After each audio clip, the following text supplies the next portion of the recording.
Okay, today we're going to tackle a fascinating brain teaser. And trust me, it seems completely impossible at first glance, but it's got this really elegant, simple secret hiding inside. Ready? Let's dive in. So here's the mystery we're trying to solve. How many trailing zeros are there in 100 factorial? Now, in case you're wondering, 100 factorial, written as 100 with an exclamation mark, it just means you're multiplying every single whole number from 100 all the way down to 1. So yeah, 100 times 99 times 98, you get the picture. Now, the result of that multiplication is, well, it's an absolutely colossal number. I mean, it's so huge you can't just punch it into your calculator and count the zeros.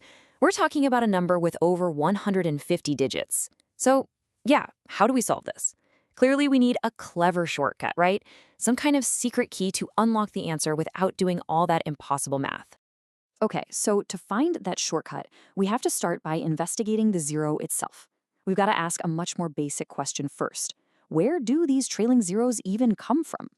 Think about it. A zero at the end of any number is only there for one reason. That number can be divided by 10. Like 70 is just 7 times 10.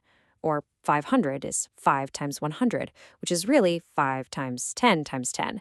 So our real mission here is to figure out exactly how many factors of 10 are hidden inside that massive multiplication that is 100 factorial. And, we can break this down even further. See, every factor of 10 is just the product of two prime numbers, a 2 and a 5. So for every single pair of a 2 and a 5 we can find in that huge mix of numbers from 1 to 100, boom, we get one trailing zero. So our mission just changed again. We're not hunting for 10s anymore, we're hunting for pairs of 2s and 5s. And this right here leads us to the single most important aha moment of this entire puzzle.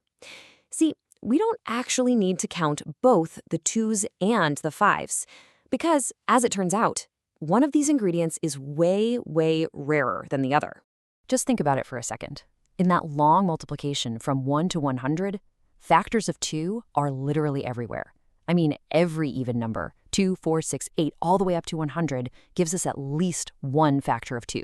We are swimming in 2s. But factors of 5? They only show up in numbers like 5, 10, 15, and so on. They're much less common. And that means the number of 5s is our bottleneck. It's what we call the limiting factor. We can only make as many pairs as we have 5s to work with. So here's the crucial point, the whole key to this thing. We can completely ignore the 2s. Seriously, there will always be a 2 waiting to pair up with any 5 we find. This takes our enormous, scary problem and simplifies it into one totally manageable task. All we have to do is count the 5s. All right, detective hats on. Let's start the investigation. We are now officially on a mission to hunt down every single factor of 5 that's hiding between 1 and 100. Okay, so the most obvious place to look for factors of 5 is, well, in the multiples of 5, right? We're talking 5, 10, 15, 20, you know the drill, all the way up to 100.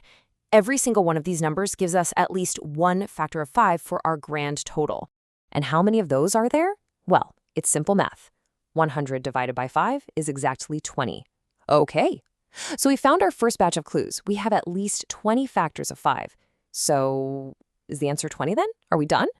Whoa, not so fast. A good investigator always double-checks their work. Is it possible we missed something? Is there maybe a hidden layer to this puzzle we haven't seen yet? And yes, of course there is. There's a twist. See, some of those numbers we already counted actually give us more than one factor of 5. So to get this right, we also need to look for numbers that are divisible by 5 twice. And what are those numbers? They're the multiples of 25. Let's look at them. You've got 25 itself, which is just 5 times 5. Then there's 50, that's 2 times 25, or 2 times 5 times 5. Same deal for 75 and 100. Each one of these 4 numbers has a second extra factor of 5 that we have to account for. We already counted their first 5 in our initial sweep, but now we need to grab that second one. So there you have it. These 4 special numbers, 25, 50, 75, and 100, they each give us 4 extra factors of 5 to add to our total. We are getting really close now. Okay, I think we have all the pieces of the puzzle. It's time to put them all together and get our final tally. The logic from here is crystal clear. We take the 20 factors we found from all the multiples of 5, and then we just add the 4 extra factors that we got from the multiples of 25. So the total number of 5s is simply 20 plus 4. And that gives us our final answer, 24. There are exactly 24 factors of 5 in 100 factorial. That means we can make 24 pairs of 2 times 5, which means we get 24 factors of 10. And there it is. That confers our logic completely. The total number of 5s is the total number of zeros.